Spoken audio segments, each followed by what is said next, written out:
Hai guys, balik lagi di Cheers Project. Kali ini aku mau cerita alur film Prancis Mermaid in Paris tahun 2020. Film ini bercerita tentang seorang penyanyi kafe yang bertemu dengan Putri Duyung. Wih, mantap kali filmnya ini weh.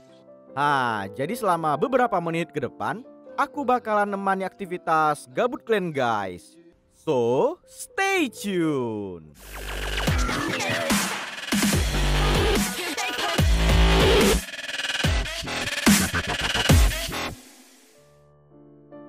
Jadi cerita filmnya tuh kayak gini weh. Ada lah ya kan seorang pria bernama Gaspar. Dia ini seorang penyanyi terkenal di kafe bar kapal punya bapaknya sendiri. Setiap malam dia nyanyi di sana buat ngehibur tamu-tamu khusus yang datang. Saat kafe udah tutup, si bapak cerita ke Gaspar kalau ada restoran terkenal yang mau beli kapal mereka dengan harga mahal. Ya walaupun dari hari ke hari pengunjung makin dikit, tapi dia nggak mau kapal peninggalan keluarga sampai dijual ke orang lain. Si Gaspar ini kalau kemana-mana selalu pakai sepatu roda biar cepat sampai dan hemat ongkos juga. Waktu mau masuk ke dalam apartemen, di sana dia selalu ketemu dengan Rosie, tetangga genit yang selalu kepo dengan kehidupannya. Di dalam ruangan, Gaspar punya banyak mainan miniatur dan juga sebuah buku fantasi pemberian neneknya. Caklah kalian tengok weh, apa nggak paten kali bukunya ya kan? Di malam itu kita dikasih tengok kalau di sungai Seine ada dua orang pria yang mendadak nenggelamin diri. Mereka macam kena hipnotis, gak sadar kalau lagi ngelakuin bunuh diri. Di keesokan siang, tiba-tiba aja datang paket kotak rekaman lagu dari kapal si bapak. Padahal tadi malam udah dibilang, letak aja situ pak, jangan dipindahkan kemana-mana. Peninggalan keluarga kapal ini, jangan sampai dijual. Karena gak didengar, jadi emosi kalilah si Gaspar. Di hari itu, dia dan bapaknya ribut ngomongin masalah penjualan kapal Flower Burger. Gaspar bersikeras tetap nggak mau jual karena baginya terlalu banyak kenangan di tempat itu. Waktu dia lagi jalan pulang ke rumah, gak sengaja Gaspar nengok ada duyung yang lagi terkapar di tepi sungai. Karena udah dibangunin gak sadar-sadar juga, akhirnya dia gendong si duyung buat dibawa ke rumah sakit. Dicari-cari taksi, tapi nggak ada yang mau ngasih tumpangan. Pas mobil bajai lewat, mau nggak mau Gaspar terpaksa tukar dengan sepatu roda. Dan si pak supir mau ditukar dengan kendaraannya. Ada-ada aja, bisa pula lah kayak gitu. Apa nggak rugi ya kan? Gak berapa lama, akhirnya sampai juga di rumah sakit. Gaspar buru-buru pergi ke resepsionis. Namun malah diminta kartu BPJS dulu, baru pasien bisa diproses. Dicari-carilah ke dalam isi tasnya. Kebetulan di luar ada seorang dokter yang nengok kalau duyung itu lagi terluka. Pas mau diperiksa, mendadak si duyung tersadar. Dia tiba-tiba aja langsung bersenandung kayak lagi ngasih genjutsu. Gak taunya si Victor jadi senyum-senyum gak jelas, macam orang gila. Dia juga ngerasa dadanya kesakitan. Gara-gara pengurusan data yang bertele-tele dan di luar ada suara keras gonggongan anjing, Gaspar jadi panik dan akhirnya dia langsung pergi cabut aja dari sana. Weng, weng. Asal main digaspolkannya aja lah bajai itu. Gak pakai lama, Gaspar udah sampai di apartemennya. Waktu mau masuk, si Rosie kepo aja bawaan. Pengen tahu aja urusan orang. Si duyung cepat-cepat dimasukkan ke dalam bathtub. Abis itu dipakaikan kaos biar gak berontak kemana-mana pabrik susu. Wih, menang banyak lah si Gaspar ini ya kan. Untung dia orang baik. Kalau enggak, mungkin udah digaskannya aja itu. Balik kita ke rumah sakit, si Victor bilang ke pacarnya, Dokter Milena, kalau dia baru aja terpesona dengan duyung cantik. Mendadak dia jatuh terkapar, malah sampai dibawa ke ruang UGD, gara-gara badan membeku dan detak jantung lemah kali. Namun percuma aja ditolong. Gak berapa lama Victor pun akhirnya mati, dan Milena sangat ngerasa kehilangan. Waktu Gaspar lagi hidupin shower, si duyung mendadak tersadar dan langsung ngasih jurus pamungkas. Gak disangka ternyata Gaspar gak terpengaruh. Jurus tatap mata saya sama sekali gak mempan. Ya tentu aja si duyung jadi terbengong heran. Malah Gaspar masih bisa masakin dia nugget ikan. Abis itu luka ekornya pun dikasih betadin biar cepat sembuh. Merasa si pria asing adalah orang baik, si duyung pun ngeberaniin diri buat ngomong kalau namanya adalah Lula. Gaspar terkejut karena tahu si duyung ternyata bisa bahasa manusia. Setelah nyobain nugget lele, Lula minta agar langsung diantar pulang. Soalnya jika dalam 2 kali matahari terbit gak cepat balik ke sungai, dia bakalan mati. Namun Gaspar janji bakalan ngantar dia pulang besok malam setelah luka ekornya baikan dulu. Si Lula setuju dengan tawaran itu, dan dia pun mau gak mau harus tidur di dalam bathtub. Di tengah malam, mendadak penyakit jantung Gaspar kumat dan dia ngambil obat yang ada di dalam kamar mandi. Si Lula ternyata tetap waspada, mana tahu mau macam-macam pikirnya. Di keesokan pagi, walaupun ada duyung di dalam bathtub, Gaspar nggak peduli dan tetap mandi aja kayak biasa. Memang kuat kalilah iman dia, gak tergoda sama sekali buat cocok tanam. Lula nyeritain kebingungannya tentang kenapa kali ini ada pria yang gak mempan dengan kutukan duyung. Padahal seharusnya setiap pria yang dengar senandung nyanyian akan terpesona dan bakalan segera mati karena ngerasain kutukan pesona cinta. Menurut si Gaspar, hal itu mungkin karena dia udah mati rasa dengan yang namanya cinta. Udah terlalu sering disakiti sama banyak cewek, makanya Gaspar gak mempan dengan kutukan duyung. Tapi Lula tetap khawatir. Dia gak mau orang yang udah ngasih pertolongan ke dirinya mati tiba-tiba. Di rumah sakit, dokter Milena nyari tahu tentang kematian mendadak kekasihnya. Sesuai info yang dia dapat dari resepsionis, pas terjadi peristiwa tadi malam, sebelumnya ada seseorang yang ninggalin buku aneh. Abis itu dia juga nemu petunjuk, ada cairan biru sama 3 sisi ikan di halaman rumah sakit. Sebelum Gaspar berangkat kerja, dia ngasih servisan mantap. Kepala dihanduin, abis itu dikasih tontonan film animasi duyung. Pokoknya dibuat senyaman mungkin lah. Namun waktu mau pergi, Gaspar baru tersadar kalau buku fantasinya tertinggal di rumah sakit. Cepat-cepatlah dia pergi ke sana. Pas udah nyampe, si resepsionis malah bilang kalau bukunya udah hilang. Padahal kan tadi dikasih sama Milena. Oh alah, di sini gondok kali aku nengok dia. Macam makan gaji buta aja. Karena kepo dengan wanita yang dibawa Gaspar tadi malam, Rosi asal masuk aja ke dalam apartemen. Dikira si Lula ini pacar barunya. Jadi dia ngasih tahu semua kehidupan si Gaspar. Jadi kan si Rosi ini dulu mantan karyawan di kapal Flower Burger. Jadi dia tahu asal usulnya kayak mana.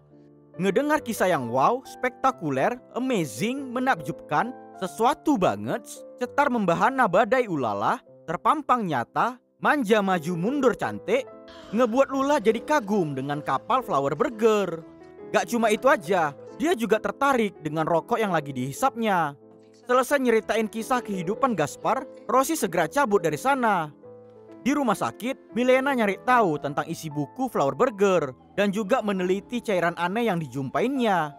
Dokter laboratorium ngasih tahu kalau cairan adalah sampel darah spesies baru yang tinggal jauh di kedalaman laut. Ternyata rokok mancis Rosi ketinggalan di bathtub. Waktu lagi nyoba ngisap, Lula jadi batuk-batuk dan gak sengaja tumpah pula minyak nyong-nyong. Wayo. Si Gaspar yang saat itu lagi ngobrol dengan bapaknya mendadak dapat telepon dari Rosi. Dia nyuruh cepat pulang karena apartemennya lagi kebakaran. Dia khawatir Lula jadi ikan bakar. Saat udah sampai, ternyata api udah berhasil dipadamkan. Namun salah seorang damkar mendadak ngedengar senandung nyanyian. Tapi dia nggak tahu dari mana asal suara. Waktu Gaspar udah di atas, dia nengok kalau hampir seluruh ruangan apartemennya udah gosong terbakar. Dari tempat rokok yang dikasih, dia jadi tahu kalau Rosi ternyata tadi masuk ke apartemennya.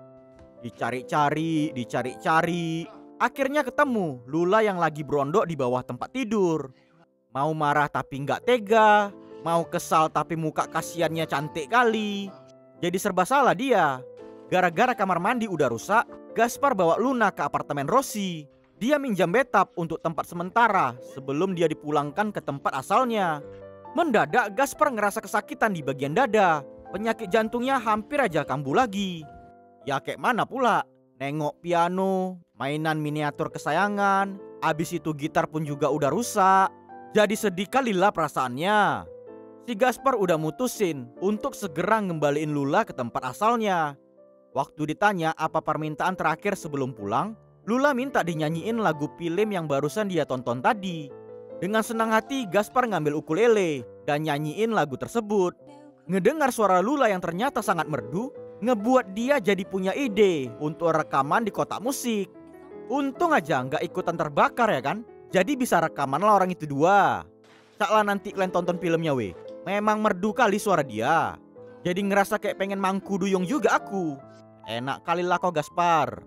Menang banyak kau biawak. Selesai rekaman, tiba-tiba aja dada Gaspar kembali sakit. Dipikir si Lula itu karena kutukan cinta. Tapi Gaspar malah bilang kalau itu cuma sakit biasa karena stres mikirin apartemen yang udah gosong. Dia nggak mau ngasih tahu tentang penyakit sebenarnya yang lagi dia alami. Si Damkar yang tadi dengar senandung nyanyian duyung, sekarang udah berada di ruang UGD aja. Waktu Milena maksa dia buat ngasih tahu apa yang sebenarnya terjadi, jantung si Damkar tiba-tiba aja nggak berdetak lagi. Dan nyawanya pun udah nggak terselamatkan. Milena jadi emosi kali. Dia segera nyari tahu keberadaan orang yang udah buat nyawa orang leong. Yang tadi aturan Gaspar mau segera mulangin Lula, dia sekarang malah mau ngajak ke kapal Flower Burger untuk ngadain pesta perpisahan. Si Lula ya tentu aja nerima ajakan itu. Dengan catatan selesai dari sana dia langsung dipulangkan. Soalnya durasi waktu dia di darat terbatas. Kalau sampai terlambat nyawanya bakalan leong. Si Rosie yang dari tadi nguping di balik tembok langsung nyiapin dress pesta untuk Lula. Siap-siaplah orang itu dua buat ngedate ya kan. Jadi makin cantik kali si Lula setelah di make upin. Aku aja jadi sur nengoknya. Mantap, mantap. Gak berapa lama sampailah mereka di kapal Flower Burger. Gaspar naikin ke kursi roda agar gampang bawa Lula ke dalam cafe bar. Si bapak yang nengok anaknya udah move on tentu aja merasa bangga. Malah sampai dibuatkan acara tradisi pemukulan hati merah. Sebagai tanda kalau berhasil dipukul itu artinya Lula adalah cinta sejatinya. Nengok si Gaspar yang berhasil mukul ngebuat hatinya jadi sangat bahagia. Berdasarkan informasi dari buku Flower Burger, Milena jadi tahu di mana lokasi keberadaan kapal. Tapi dia masih berada di resto lantai 2. Belum tahu kalau kafe barnya ada di lantai 1. Di malam itu, Lula nyeritain tentang kisah sedih kehilangan ibunya. Gara-gara banyak pelaut yang berburu duyung, dia make nyanyian kutukan agar mereka mati terpesona. Si Lula senang karena Gaspar gak terpengaruh dengan suara nyanyiannya. Waktu piringan hitam rekaman lagu mereka dimainkan, Gaspar ngajak Lula buat berdansa. Dan mereka dua mulai ngerasa kalau bumbu-bumbu cinta mulai meresap ke dalam hati masing-masing. Macam daging aja lah pula. Gak sengaja tulisan yang dibaca Milena ngebuat dia diantar sama pelayan untuk bisa masuk ke cafe bar. Pas dia udah masuk ke dalam, bersamaan Gaspar dan Lula udah mau pergi keluar. Dari bartender yang ada di sana, Milena jadi tahu siapa pemilik buku dan di mana dia tinggal. Sisa waktu sebelum tengah malam masih ada 30 menit lagi. Gaspar ngajak Lula buat pergi ke pemandangan Menara Eiffel. Abis itu dia dibawa ke akuarium raksasa buat mandi-mandi.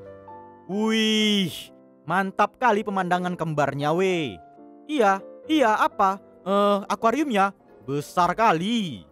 Gara-gara terpesona dengan kecantikan Putri Duyung, Gaspar jadi keasikan nyelam. Dan mendadak baru tersadar kalau napas udah habis. Takut dia mati tenggelam pula nanti, dia akhirnya pun dinaikkan ke atas. Oh alah, Gaspar. Saking fokusnya nengok pemandangan yang enak-enak, jadi sampai lupa dengan penyakit. Gak disangka ternyata hari udah pagi.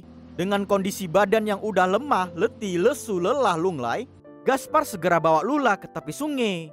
Tapi pas udah sampai di sana, dia malah ragu buat berpisah. Gaspar malah nawarin untuk hidup bersamanya. Si Lula bukannya nggak mau, tapi resikonya terlalu besar. Salah satu dari mereka bisa aja mati jika cinta mereka terlalu dipaksakan. Itulah hal yang paling ditakutkan sama dia. Dengan rasa egois, sekali lagi Gaspar mau ngasih kejutan. Mana tahu Lula bakal berubah pikiran untuk tinggal. Diajaklah balik ke rumahnya ya kan. Di dalam kamar mandi, ternyata Gaspar punya pertunjukan rahasia. Lula merasa senang karena itu adalah kejutan romantis yang sangat indah. Selesai Gaspar mainkan pertunjukan itu, mendadak Lula minta agar dibawakan ikan yang segar untuk dimakan. Langsung cepat-cepat pergi ke pajak lah si Gaspar. Gak taunya si Lula nangis dengan mutiara-mutiara yang berkeluaran dari matanya. Dia sangat sedih karena harus berpisah dengan pria yang dia cintai. Abis itu dia teriak manggil-manggil Rosie. Lula minta tolong agar dibantu melarikan diri dari sana. Si Rosie terbengong heran. Padahal kan mereka saling mencintai, tapi kenapa harus berpisah? Lula tahu kalau detak jantung Gaspar semakin lemah. Yang dia pikir itu karena kutukan duyung. Padahal bukan karena itunya. Si Gaspar udah dapat apa yang Lula mau. Dia pulang dengan rasa bahagia. Tapi pas dia masuk ke dalam rumah, ternyata di sana udah ada Milena dan kawannya. Gaspar sadar kalau Lula udah diculik. Jadi emosi ngamuk kalilah dia. Di mana Lula? Di mana dia? Kok kasih tahu aku cepat, lapet. Tiba-tiba aja si Gaspar jatuh pingsan. Ternyata ya kan Lula udah dibawa ke rumah sakit. Si Gaspar juga dimasukkan sekamar dengan dia. Milena mau ngelakuin percobaan dengan ngambil sampel darah sebanyak-banyaknya dari badan Duyung. Rupanya si Rosi udah ada di sana juga. Dia nyamar sebagai kepala dokter. Waktu Milena mau ngelakuin balas dendam, Rosi teriak bilangin kalau ada pasien lain yang lagi butuh pertolongan. Pertama-tama si Gaspar dibangunin biar dia bisa bawa Lula kabur keluar dari rumah sakit. Cepat-cepatlah orang itu pergi cabut dari sana. Keadaan Lula sekarang udah kritis sekali. Dia harus segera dibawa ke sungai. Si Milena yang baru tahu kalau udah ditipu juga langsung ngejar kepergian mereka. Hari udah mulai pagi. Gaspar akhirnya sampai di sungai yang jauh dari pemukiman kota.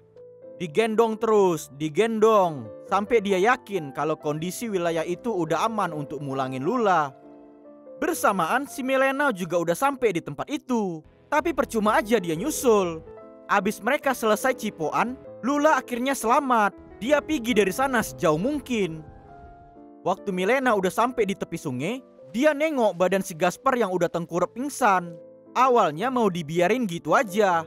Tapi mendadak Milena dapat penglihatan kalau pria itu adalah Victor. Cepat-cepatlah langsung dikasihnya pertolongan. Dan nyawa Gaspar pun jadi selamat. Keesokan hari, dokter yang kemarin ngambil barang bukti dari Betap ngembaliin hasil penelitian yang ternyata itu adalah mutiara murni dengan kehalusan paling langka. Bahkan menurut si dokter, harganya bisa ngalahin nilai emas dan berlian. Di penghujung film, kita dikasih tengok kalau Gaspar gunain mutiara-mutiara itu buat ngebeli kapal Flower Burger dari bapaknya. Dia bersama kucingnya pergi berpetualang untuk mencari keberadaan Lula. Di akhir film, dengan tampilan animasi, kita dikasih tahu kalau nanti mereka bakalan jumpa lagi.